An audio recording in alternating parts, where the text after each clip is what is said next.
You're watching the station that's working for you. Now, WMAR 2 News.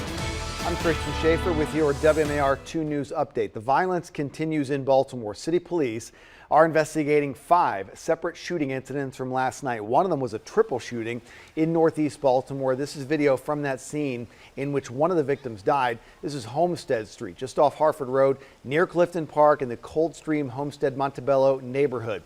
This is the same neighborhood where there was a quadruple shooting on Friday morning of last week in which a woman was killed. There was 4 other shootings just last night, including one in Northwest Baltimore in which a man died. No arrests have been made in any of those shootings in Baltimore City.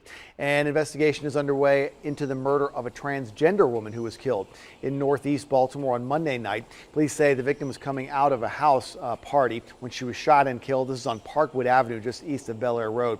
We are still waiting to learn that woman's name.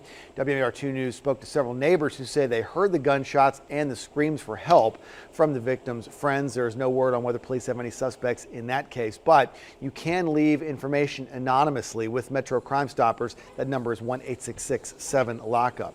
A man who is fed up with the state of Baltimore City Schools has donated hundreds of fans. Con Dillon bought 500 fans, and he's donating them to 11 schools in Baltimore.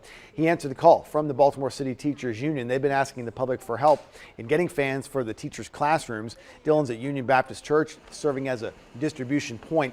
He says that any school that needs fans can just call and go and pick them up. And he says when those 500 run out, he's going to go buy more. And now from WMAR 2 News, Maryland's most accurate forecast. All right, let's take a look at what's going on. We're still hot and humid for today. Severe thunderstorms are possible, and we're still tracking Dorian as we go through the next several days. The muggy meter is up once again for today. So again, we're feeling a lot hotter out there as we go into the afternoon. But the good news is that we do have a cold front that's going to traverse the area later this evening. So by tomorrow, the dew points will begin to go back down. So we'll be a little bit more comfy. But with that said, we're also going to be more in the clouds, and we're going to wait for Dorian as well. So for today, though, on a scale of 1 to 5, we are in a 1 level risk. So the biggest threat will be damaging gusty winds if we do get some severe weather. So we're looking at Dorian. We'll continue to watch this storm. Right now it is a hurricane category 2. The wind sustained at about 105, and we could see the worst impacts again along the coast. And this will continue to ride along the coast, and it is going to be impacting the Carolinas in the next, I'd say, few hours into tomorrow as well. And then it moves on up through Virginia as we work our way into Friday.